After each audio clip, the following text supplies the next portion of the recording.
pertama. Yang kedua, saya menyebut program Presiden Prabowo ini sebagai Prabonomics. Ini terminologinya Mr. Q ini.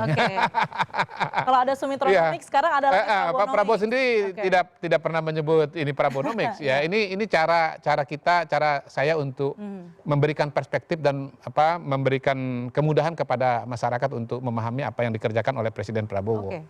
Apa itu Prabonomics? Yang pertama adalah bahwa Presiden sangat ingin dan menekankan pengembangan sumber daya manusia. Jadi manusia Indonesia itu harus berkualitas. Bangsa ini hanya bisa maju, mau sekarang, apalagi di masa depan, kalau kualitas SDM-nya itu tinggi, gitu. Nah, menuju ke sana itu ada banyak sekali program yang disiapkan. Kembali ya, MBG misalnya. Menteri Kesehatan mengatakan begini, kita tidak banyak yang tahu bahwa sebetulnya stunting itu 20% dari jumlah anak Indonesia.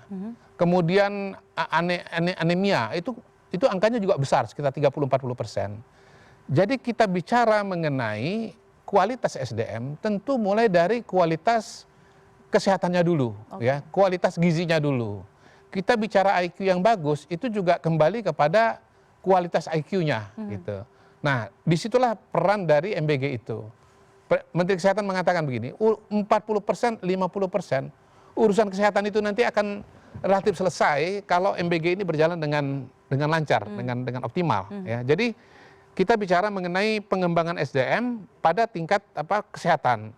Lalu kita bicara mengenai pendidikan. Ya. Kita bicara mengenai bagaimana Presiden meningkatkan tunjangan guru, meningkatkan kualitas sekolah, ada belasan ribu, ya, nanti akan ratusan ribu sekolah yang ada itu akan diberikan treatment berupa katakanlah semacam interaktif panel begitu ya, layar pintar, smartboard, yang di dalamnya itu ada berbagai macam program yang membuat kualitas pendidikan di seluruh Indonesia, termasuk yang di luar Jawa, yang di pelosok, itu bisa relatif sama dengan yang di Jawa, ya.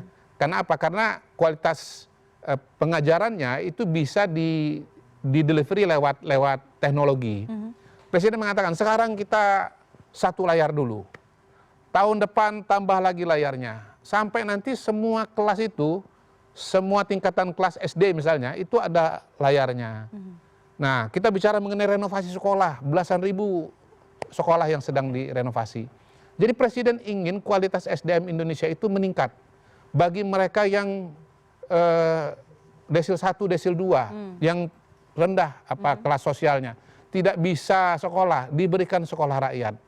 Supaya mereka bisa punya harapan yang sama dengan teman-temannya yang desil 9, desil 10.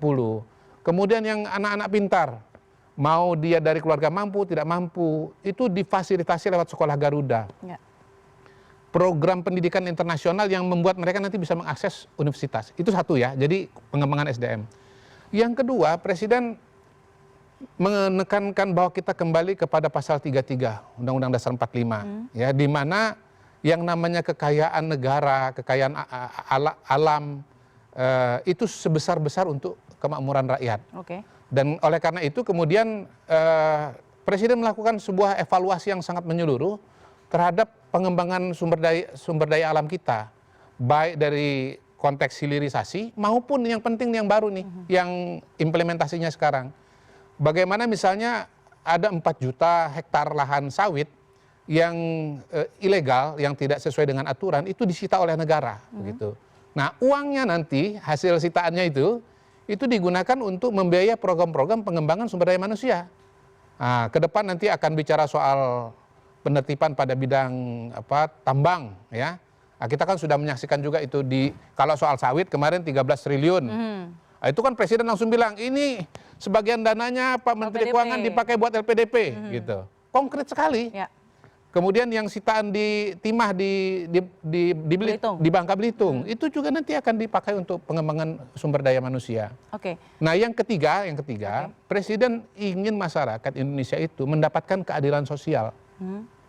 Jadi Presiden mengidentifikasi bahwa ada fenomena kesenjangan yang lebar, yang luar biasa. Ini tentu bukan hanya ada di Indonesia, tapi juga terjadi di negara lain. sistem ekonomi yang berjalan, tetapi ini mau dikoreksi oleh Presiden. Presiden ingin agar tingkat pendapatan masyarakat meningkat dan kesenjangan yang terjadi selama ini bisa ditekan begitu. Jadi dengan mengerjakan 3 hal ini, Presiden ingin melakukan perubahan yang sangat-sangat fundamental terhadap tata kelola kebangsaan dan ekonomi Indonesia. Ini menarik ya,